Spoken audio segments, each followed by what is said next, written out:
Hi everybody, my name is Jan Dufour and I'm an independent Stampin' Up! Demonstrator. I live just outside of Louisville, Kentucky. Today is going to be down and dirty because I am doing this on Tuesday night before I'm supposed to post on Wednesday. So we quickly get through the details. It's just a fun way to do cards in 3 different ways. So if you are on YouTube and you want a project sheet that gives you all of the measurements and the pieces that you need, you can go to stampmesilly.com. I also have a lot of freebies there and lots of other videos. If you have any questions or if you don't have a demonstrator and you would like a free catalog, you can email me at jandufour@yahoo.com or go to my website and fill out the contact information. If you would like to order anything, you can go to my online store at jandufour.stampinup.net. Okay, today's cards, there are 3 of them, and they're all essentially the same using an A2 card base, and the measurements will be on the project sheet, but it's basically 8.5 by 5.5 scored at 1 1/4. And then using the same stamp for the sentiment and this little Santa Claus here, colored 3 different ways with a few little extras. Okay, so the first one is done by stamping it in the color that you want to watercolor, basically. So we'll put these aside for right now and show you how I essentially did that. So I stamped it in Cherry Cobbler. Our ink pads are dye-based. That means they bleed. So by using a blender pen, I can quickly just rub over, and if you can see, it's pulling out color. And that's one way to do some watercolor looking coloring. So what I'm doing is picking up the ink that's on the actual lines of the stamp, and I'm just bringing those in there further. All of it is got ink on it, so we can basically bring ink anywhere you want. Even though this is going to be the belt, I can still steal some color there to bring it up. You can always go to our Stamp-A-Rite markers, which are also ink-based, and pick up some color if you wanted just a little bit extra. But generally, if you're going for this look, the amount of color that you get from the lines is generally enough. So I did him, and I used, let's see, what color did I use? Smoky Slate, light, and just colored in where I actually wanted a little bit of color. This is a light enough color that it goes with the watercolor look. I wouldn't use a dark color if I was doing this. And he's ready to go. Before I cut him out, I'm going to go ahead and do this next one. This one? No, hang on. Yeah, we'll do this one. Okay, so I did a couple things differently on this one. I actually colored him with our Stampin' Blends, and just basically filled him out. I'm not going to do all of the coloring, but to get a little bit of shadow, I mean, I am using the light here.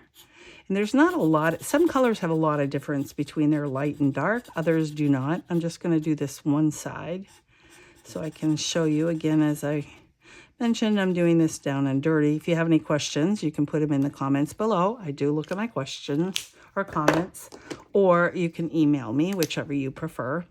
But you can bring in some darkness if you want some shading by using the darker color.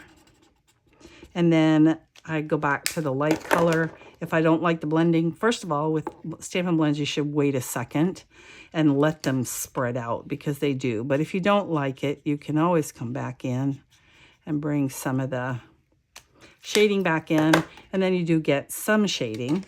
And then also, just for fun, I used Wink of Stella, and I don't know how much you can see this, but I used it on his suit. I also put some here along the tree line. And again, you know, it may not show, but it certainly shows here. I highlighted bright, knowing that it was going to smear because it's a water-based color. Just, you know, bright, making it shine. And then I went ahead and put some embossing paste, which comes in a jar like this. It's, I don't know what it looks like. Cottage cheese, sort of. And then with a palette knife, just grab the piece. Actually, I can show you what I did. Because the beard is fairly big, if you start with a small, a small piece, you don't want to take a lot in there because there's not much room. But basically I did this. Bring it all to the edge. Right there on the edge. That's too much. And then just spread it out. You can't see it too well on white on the camera. So the other thing I did was I put it on a piece of colored cardstock so that you could see. It adds texture. It, you know, it's, I mean, you can visually see it and feel it. And then one of the things you can do with it is heat it with your heat tool and it'll puff up a little bit. You can experiment with this. When you put it on wet and then puff it up, it'll be puffy. If you wait till it's dry, this isn't quite dry, or I'd show you. You can heat gun it on one side, even a little bit on the underside. It puffs up a little bit, but not crazy amount. And then on here, on the Santa, I just left it be. It's definitely got texture. You can see that it's different. You can see the Wink of Stella. Be advised, Wink of Stella is also water-based. So when you put this on, you're actually carrying some of the paint with you. So I would not then turn around and put it on his beard, because then he will have whiteness and redness in his beard. Although, you know, if he's a redhead, the way you do get that off is basically just color until it's clear again. And then I popped him out there and put this on with a little few dimensionals, and those two look a little bit different. The last one, I actually did a watercolor technique, one of many that we have. Basically using a blender brush again, but actually sticking this right on to get my color. So the thing with the blender brushes, it looks like watercolor because if you continue to pull it down, the color goes away. So it gets lighter as you blend, if you will, and bring it around. And if you need a little bit more right here, say along the belt line, just to get a little bit of depth, and then I'll pull it up a little bit. And there you go. And you can continue all the way around. Again, to get rid of it, you have to just do this until it goes away. And it does go away, even though the tip's still kind of red, it's actually clear. It's always good to check before you do anything.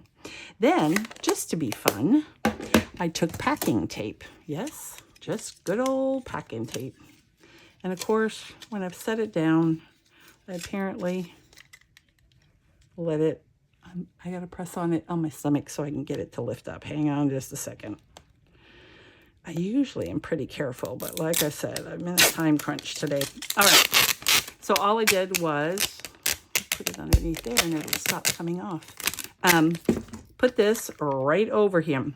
Now, I actually, you have to, in order to get all of them, he's about 2 inches long. So I did this, and then I cut the edges off because I didn't want it to get caught inside my punch. And I know he's not pretty because I didn't finish coloring him. I'll show you the original. But this goes through one layer of packing tape fine, as you can see. And then that makes him shiny. So, and I did the same for the words. There are the words. What you want to do with the words is put the packing tape on first. Rather stamp and then put the packing tape on. And again, I would not leave this hanging because it'll get stuck inside. And then I took my small, this is 1 3/4. Where's the packing tape one? Here. And just centered that. Punch that out. And then put that on top of one of these 2-inch circles of cherry cobbler. And then what you end up with is a shiny sentiment, which is kind of cool. It looks like you put it on glossy paper, only it's even cooler than that because you rub it. It feels really good. So here's the simple watercolor. Very plain. I stamped off, as you can see here. I stamped off and then stamped again and got the lighter so that it wouldn't be glaring. And then I did the second watercoloring type by using a blender brush. And either the marker, you can put this on the tip and pull there, or using the stamp pad and pulling ink from there until you get a watercolor look. And then put the packing tape on top of it just to make it nice and shiny. Isn't that cool? And then lastly, I did the Wink of Stella. Again, you can't really see Wink too good, but it's shiny. I did a little bit on the bright, and then I did it a little bit on the snow in here. And this DSP is called Winter Meadow. And it's just one of the sheets on there. So I know it was quick. I know if you need to back it up, because I talk fast. I'm from New England originally. We talk fast. Just back it up, and then you can re-see what I did. I will have a project sheet. So if you're watching me on YouTube, you'll want to go over to my blog, which is stampmesilly.com, and there will be a project sheet that you can download, and it's a 1-pager that has all of the measurements, etc. Not too many measurements from this. It's pretty standard, but I did mention the packing tape, the Wink of Stella, and the embossing powder. So that kind of, not powder, embossing paste. So that kind of gives you an idea of how that went. So I hope you like these little variations. Think of other things you can do with, I particularly like the packing tape and the Wink of Stella, just because it's shiny, and shiny is fun. And then you'll have to peel off the little pieces that you cut off and clean your scissors. But anyway, I hope that you have a good end of October. If you're viewing me on the 30th, you have 2 days for the starter kit special, which is basically $155 worth of product for $99 plus tax. You don't pay shipping, which is another savings of 11%. Then you have until the end of March to make another purchase if you so choose. If you don't choose to make any more purchases or have friends add purchases, you have another month. The month of April is a pending month. And then at that point, you need to make a $300 amount to stay effective. You can drop. It's no big deal. I have no concerns with that. There's no penalty. And then at a later date, if there's another promo that you like, you can go ahead and sign up again. Also, you have a couple more days on our 30% all our kits online. So go online and browse at those kits. We also have a scrapbooking brochure, which I keep down on my blog. There's a link there. Even if you're not into scrapbooking, they have 2-tone paper, which is so cool. And there'll be more of this coming out in the future. But for right now, there's a limited amount. It's a brochure I printed off. There's also now, you know, our new catalog has some great things about it, but there's a few things people suggested. And one of them was being able to find all the paper in one place, all the dies in one place, and all of the punches in one place. And so Stampin' Up! Has created a PDF file where you can do all of that if that makes you happy.